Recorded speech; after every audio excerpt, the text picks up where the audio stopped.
মনে মনে দিল্লীত কংগ্ৰেছৰ জয় বিচাৰিছে বিজেপিয়ে। প্ৰাৰ্থিত্বকেন্দ্ৰিক সংঘাতৰ মাজতেই বিজেপিৰ ৰণনীতি। সহযোগী দলৰ বাদ-বিবাদৰ মাজতেই সুযোগৰ অপেক্ষাত বিজেপি। বিৰোধীৰ খুঁত বিচাৰি সুযোগৰ সন্ধানত দিল্লী বিজেপি। দিল্লী বিধানসভা নিৰ্বাচন অনুষ্ঠিত হ'ব আগন্তুক 5 ফেব্ৰুৱাৰীত। দেশৰ ৰাজধানী দিল্লীৰ নিৰ্বাচন যিমানেই কাষ চাপিছে সিমানেই আকৰ্ষণৰ কেন্দ্ৰবিন্দু হৈ পৰিছে। দিল্লীৰ প্ৰেক্ষাপট আকৰ্ষণীয় হোৱাৰ মূল কাৰণেই হৈছে এইবাৰ নিৰ্বাচনত স্বয়ং বিজেপিয়ে বিচাৰিছে কংগ্ৰেছৰ জয় হোৱাটো। কিন্তু কংগ্ৰেছৰ গাদী দখলৰ বাবে এই ইচ্ছা কৰা নাই বিজেপিয়ে। ইয়াৰ আঁৰত আছে বিজেপিৰ বিশেষ অংক।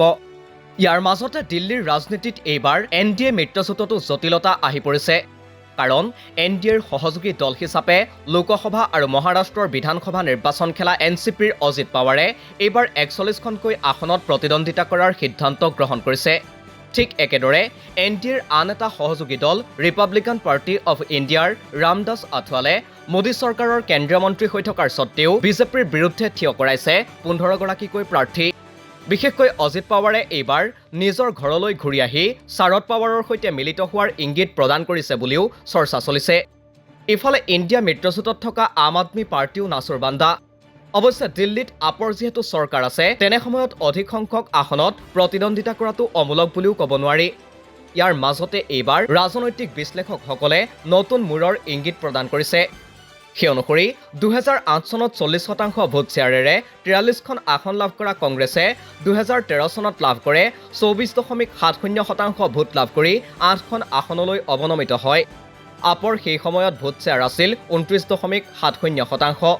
তাৰ পাছতেই 2013 চনত কংগ্ৰেছ আৰু আম আদমী পাৰ্টি মিলি শাসনলৈ আহে কেজৰিৱাল চৰকাৰ। 2013 চনৰ নিৰ্বাচনত বিজেপিৰ ভোট শ্বেয়াৰ আছিল 33.3%। অৰ্থাৎ ভোট শ্বেয়াৰলৈ লক্ষ্য কৰিলে সেইবাৰ কংগ্ৰেছ আৰু আপে একেলগে অৱতীৰ্ণ নোহোৱাহেঁতেন বিজেপিয়ে জয়ী হোৱাৰ সম্ভাৱনা আছিল। তাৰ পাছতেই আপে অকলেই 2015 চনত 54.5% ভোট শ্বেয়াৰেৰে 67খন আসন লাভ কৰাৰ বিপৰীতে বিজেপিয়ে 32.3% ভোট শ্বেয়াৰেৰে 3খন আসন আৰু কংগ্ৰেছে 9.70% ভোট শ্বেয়াৰত এখনো আসন লাভ কৰিবলৈ সক্ষম নহয়।